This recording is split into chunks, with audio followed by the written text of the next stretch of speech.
दोस्तों, आज हम ऐसे स्टॉक की बात करने जा रहे हैं जो कुछ दिनों से काफ़ी गिर चुका है around 8 to 10% after the result. So वो स्टॉक कोई नहीं बट एक्सेल टेक्नोलॉजी है जिसका रिजल्ट आया था कुछ दिन पहले एंड वो गिर चुका है और ये स्टॉक के रिव्यू की बात की गई है एंड वाली 1962 S Sudha 9580 Sudhir Basu and CG इन लोगों ने बोला है कि प्लीज इस स्टॉक को रिव्यू कीजिए। तो आज हम पूरा क्वार्टरली रिव्यू एक्सेल टेक्नोलॉजी का रिव्यू करेंगे और देखेंगे आगे क्या प्रोस्पेक्ट है और ये स्टॉक क्यों गिरा है। पूरा जानकारी आपको मिलेगी पूरे वीडियो में, सो प्लीज बने रहे एंड तक। एंड गाइस, ये स्टॉक जो आप कहते हैं कि अराउंड 350 था 10 साल पहले, वो आज अराउंड 1600 टच हुआ है। तो पिछले 10 साल में इस स्टॉक ने बहुत ही अच्छा रिटर्न दिया, लेकिन आपको पता है कुछ महीनों से आईटी से स्टॉक्स नहीं बढ़ रहे हैं, लेकिन ये स्टॉक ने तो भी कंसिस्टेंटली बेटर परफॉर्म किया है इन्फोसिस और टीसीएस के सामने भी। तो आज हम देखते हैं कि क्या फैक्टर है जिसकी वजह से स्टॉक गिरा है और यहाँ से कैसे लगता है। सो चलिए जानते हैं इस स्टॉक के बारे में ज्यादा। पहले हम लोग जानेंगे कि स्टॉक का रिजल्ट कैसा रहा और यहाँ से अगर हम लोग बात करें तो स्टॉक के रिजल्ट की बात करें तो ओवरऑल अगर जियोग्राफी की बात करें, पहले हम लोग देख लें कि रेवेन्यू स्प्लिट क्या है। सो अमेरिका में ऑलमोस्ट अगर आप देखो तो 65% यूएसए से अमेरिका से ही आ रहा है। ओके, और यूरोप से 28.9 है। तो constant currency growth around quarter to quarter 4.29% का ग्रोथ यूएसए में है और यूरोप में 29 है जो around 5.7। Rest of the world, तो अगर रेस्ट ऑफ द वर्ल्ड की बात करें तो बाकी कुछ रहता नहीं, अराउंड 5.9% ही रहता है। सो इंडिया में नहीं है। एचसीएल टेक्नोलॉजीज का main business USA sorry Europe में है और आपको भी पता है अगर वहां कोई प्रॉब्लम आती है, अगर वहां कोई बिजनेस डाउन जाता है तो ये स्टॉक को डायरेक्टली इम्पैक्ट आता है। ओवरऑल आपको पता है हाई इन्फ्लेशन की वजह से थोड़ा प्रॉब्लम आ रहा है वहाँ। सो ये अगर आप देखोगे तो रेस्ट ऑफ द वर्ल्ड का बहुत ही कम हिस्सा है इंक्लूडिंग इंडिया। अब हम लोग वर्टिकल की बात करें तो ऑलमोस्ट 21.6% वर्टिकल में फाइनेंशियल सर्विस है जो मैक्सिमम है। मैन्युफैक्चरिंग अराउंड 20.4 है। लाइफ साइंस हेल्थ 16 है। टेक्नोलॉजी 12 है। टेलीकम्युनिकेशन 11 है। रिटेल है 9% और पब्लिक सर्विस 8.8%। तो इनका मेन ग्रोथ जो आ रहा है वो फाइनेंशियल सर्विस से और वो 8.6 से ग्रो कर रहा है। मैन्युफैक्चरिंग 14.6 से ग्रो कर रहा है, जबकि लाइफ साइंस टेक्नोलॉजी अभी थोड़ा डाउन है ओवरऑल। सो ये जियोग्राफिकल और वर्टिकल जहां हमने देखा कि कहाँ से बिजनेस आ रहा है। जब हम बात करें रेवेन्यू की, तो रेवेन्यू अगर आप देखो दिसंबर से मार्च में कोई काफी बदलाव नहीं आया था। क्वार्टरली रिजल्ट ऑलमोस्ट सेम था।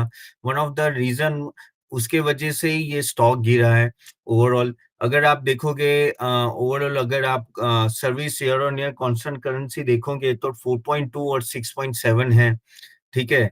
ईबिटा देखोगे तो ईबिटा में प्रॉब्लम है। दिसंबर में उनका अच्छा 19.8% ईबिटा था, ईबिट था सॉरी, जो अभी 17.6 है। तो ये ईबिट घटना एक अच्छी साइन नहीं है। ईबिट वो एम्प्लॉइज के कॉस्ट से भी कम हो रहा है। सो उसके वजह से भी market was not too much sure about how the things will be from here. तो एक तरह से बीच में वो अच्छा खासा 2 दिन में गिरावट आई। अगर हम लोग नेट इनकम की बात करें, जो प्रॉफिटेबिलिटी की बात करें, तो वो भी 15.3 से 14% यानी एक गिरावट आई है क्वार्टरली प्रॉफिटेबिलिटी में भी कंपेयर टू अर्लियर 14.4। जब हम बात करेंगे कि ओवरऑल उनका मेन बिजनेस कौन से वर्टिकल से आता है, तो जो एक्सेल टैक्स सर्विस है जिसमें क्या आता है कि IT and business service and engineering R&D. तो अगर ये दोनों मिला के हम लोग देखें तो almost you can say that 88%, 88.2% almost वहां से आ रहा है, जो 31 मार्च में 90.5। तो बाकी 10% ही एचसीएल सॉफ्टवेयर से आ रहा है। तो ये अगर आप देखोगे तो मैक्सिमम चंक क्या है, लेकिन यहाँ प्रॉब्लम ये हुई कि इंजीनियरिंग आर&डी सर्विस ज्यादा ग्रो नहीं हो रही है और सॉफ्टवेयर 18.5 से डिक्रीज हुआ है। ओवरऑल ग्रोथ ऑलमोस्ट 0.3% ही है, जो वेरी लो है, बहुत ही कम है compare to what their expectation are always. Again EBIT margin देखे तो ईबिट मार्जिन अभी अगर आप देखो दिसंबर में वो 17.1 था आईटी एंड बिजनेस सर्विस का, वो कम होकर 16.5 चला गया है। तो यहाँ एक मार्जिन श्रिंक हुआ है। इंजीनियरिंग आर&डी में भी 21.1 से 19.7 गया, यहाँ भी श्रिंक हुआ है। ओके, सॉफ्टवेयर में 32.9 से ऑलमोस्ट 22.2, ये बहुत ही बड़ा श्रिंक है। तो जो हम लोग बोल रहे हैं कि फ्रॉम 19.8 17.6 क्यों डाउनग्रेड आ रहा है, क्यों ईबिट कम हो रहा है, ये सर्विसेज में उनको मार्जिन का श्रिंक लग रहा है, इसके वजह से ये प्रॉफिटेबिलिटी इनकी यहाँ से कम हो रही है। अगर हम लोग बात करें आरओआईसी, ओके, पिछले 12 महीने का आरओआईसी, रिटर्न ऑन इन्वेस्टमेंट कैपिटल, तो एचसीएल टेक्नोलॉजी सर्विस जो उनका मेन है 90%, उसका कंपोनेंट देखे तो 41.6% है, जो बहुत अच्छा है। एचसीएल सॉफ्टवेयर का ओनली 16.5 है। तो मेजर चंक जो उनका 90% है एचसीएल टेक्नोलॉजी सर्विस, वहां से उनको मैक्सिमम इबिट मिल रहा है, so that is a good sign. Okay, however अगर हम लोग ये इबिट की बात करें तो ओवरऑल वो बड़ा ही है, तो सॉरी आरओआईसी की बात करें तो वो बड़ा ही है, कम नहीं हुआ है। ओके, जब हम पीपल मैट्रिक्स की बात करें, देखो एक जो मेन कंपोनेंट होता है कोई भी फाइनेंशियल सॉरी आईटी कंपनी का, वो एम्प्लॉय कॉस्ट है। अगर यहाँ की भी बात करें, ऑलमोस्ट 57% कॉस्ट जो एक्सेल टेक्नोलॉजी की होती है वो पीपल कॉस्ट ही है। तो पीपल काउंट की बात करें हम लोग, क्वार्टर टू क्वार्टर बात करें तो नेट एडिशन इस क्वार्टर में 2715 है।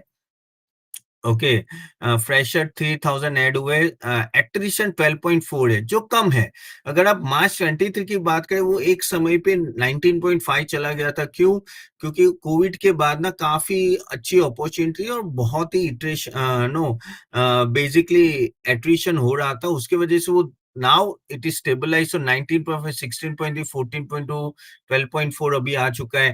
देखो एक चीज वो भी होती है कि जैसे जैसे बिजनेस थोड़ा स्लो डाउन होता है ना अक्रॉस द आईटी इंडस्ट्री, लोग यहाँ से वहां मूव होना बंद कर देते हैं, क्योंकि सबको सिक्योरिटी चाहिए। तो उस लेवल पे अभी ये काफी कम है, so that is a good point. 29.1% out of this are woman employment. Okay, अगर हम लोग क्लाइंट मैट्रिक्स की बात करें तो कौन से बड़े क्लाइंट हैं इनके पास, तो $100 मिलियन की अगर बात करें तो इस क्वार्टर में उन्होंने दो नए ऐड किए हैं $100 मिलियन+ के, सो दैट इज वेरी गुड। 56 में उन्होंने एक्चुअली यहाँ कम हुए, $50 मिलियन+ में उनके 3 कम हुए, 20 मिलियन में 5 और 10 में 4।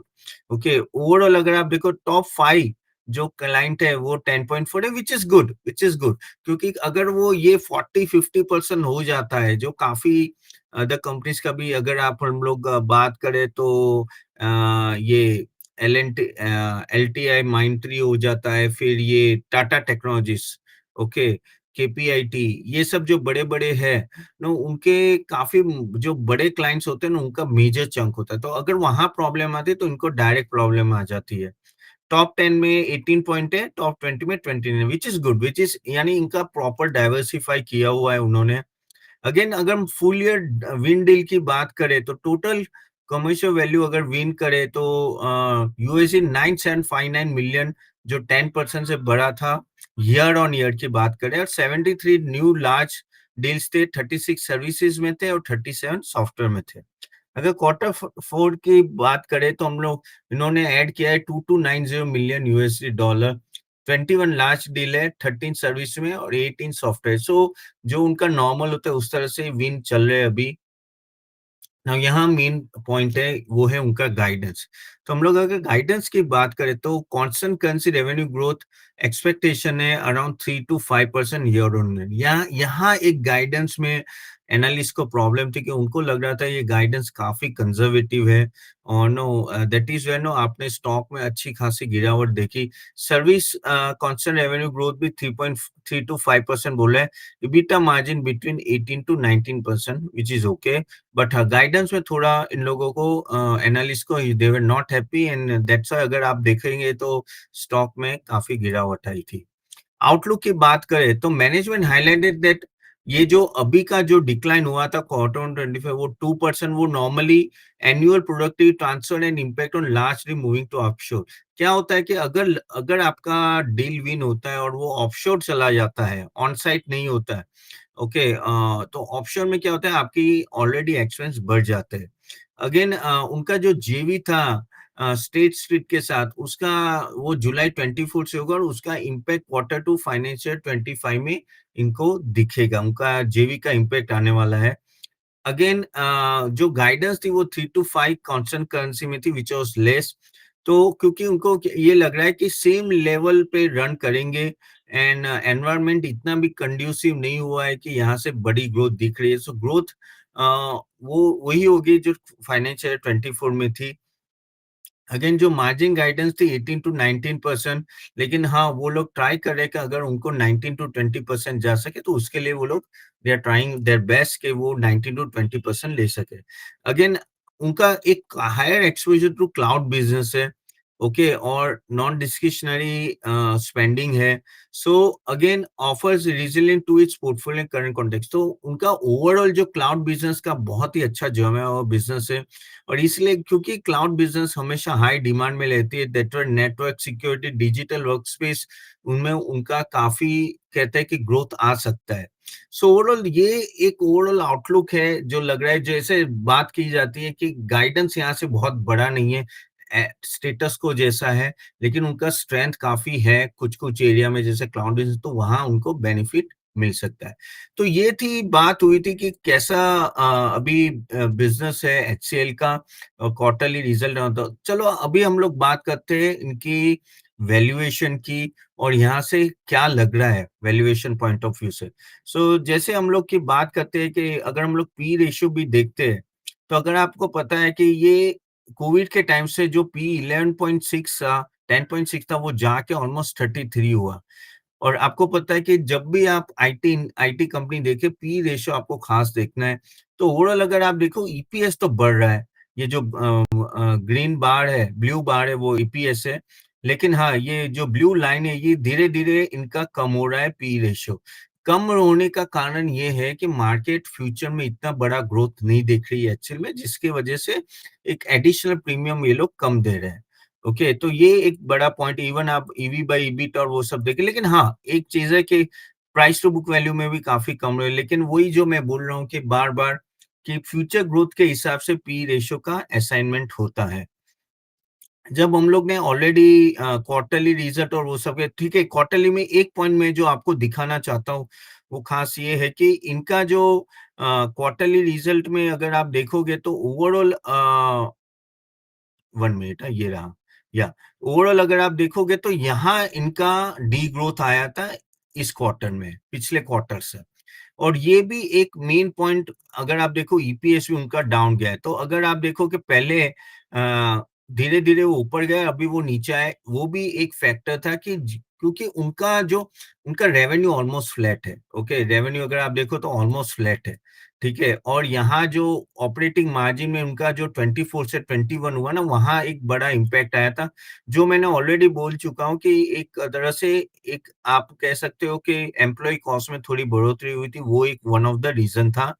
तो ये जो क्वार्टरली जो श्रिंक हुआ है वो मार्केट को अच्छा नहीं लगा था, ठीक है। और जब हम लोग ये कंपनी को बाकी सब एचसीएल, इन्फोसिस और टीसीएस से सॉरी इन्फोसिस और टीसीएस से कंपेयर करें, तो ओवरऑल अगर आप देखोगे एचसीएल का almost P ratio almost similar to Infosys है, ऑफ कोर्स टीसीएस से डाउन है। ओके, ओवरऑल अगर हम लोग सेल्स ग्रोथ और उनकी बात करें तो ठीक ठाक ग्रोथ है overall, almost same to other their competitors. हाँ, लेकिन 3 इयर्स रिटर्न में अगर बात करें तो एचसीएल ने काफी अच्छा परफॉर्म किया है कंपेयर टू एचसीएल और टीसीएस में भी, टीसीएस से भी। अगेन आरओई की बात करें तो डिसेंट आरओई है, comparatively lower ROE against Infosys and TCS, लेकिन उसका जो शेयर प्राइस है वो कंपैरेटिवली काफी अच्छा भागा था compare to Infosys and TCS, क्योंकि एचसीएल की हमेशा तुलना एक तरह से इन्फोसिस और टीसीएस से होती है, वो हमेशा आपको ध्यान में रखना है।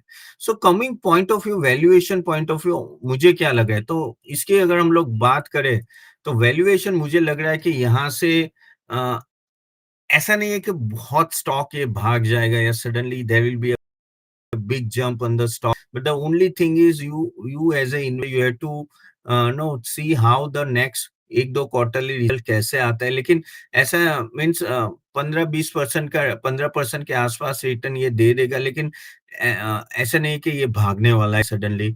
और जिस तरह से रिजल्ट आया अभी एक बार एनालिस्ट थोड़ी नो वो हो जाएंगे, स्केप्टिकल हो जाएंगे, और गाइडेंस थोड़ा कम है। लेकिन हम लोग जैसे बात करते हैं ना कि best time is when there is a problem in a stock. तो अगर आपको एक्यूमुलेट करना है लॉन्ग टर्म पर्सपेक्टिव से, लेकिन वापिस मैं केवट बोल रहा हूँ कि मुझे नहीं लग रहा है कि ये बहुत बड़ा ग्रोथ देगा। एक डिसेंट ग्रोथ दे सकता है यहाँ से। कंपनी कंपनी अच्छी, कंपनी में कोई बुराई नहीं है, बट ये जिस तरह से गाइडेंस दिया है और जिस तरह से अभी सिचुएशन, उस तरह से ये लग रहा है। So hope you like this video guys, और आपको पता चल गया होगा मैं क्या कहना चाहता हूँ आपको। और गाइस, अगर आप चाहते हो कोई स्टॉक टू बी रिव्यू, तो प्लीज आप कमेंट बॉक्स में डालें, and please do share like this video to everyone अगर आपको यहाँ लॉट ऑफ वैल्यू मिल रही है, और subscribe to our channel. And अगर आप चाहते हो कि इस स्टॉक, ऐसे स्टॉक को कैसे एनालिसिस करें, लिंक में हमने हमारी सर्विस का लिंक दिया हुआ है, स्टॉक रिकमेंडेशन, आप देख सकते हो। So I will see you in the next video. Bye bye.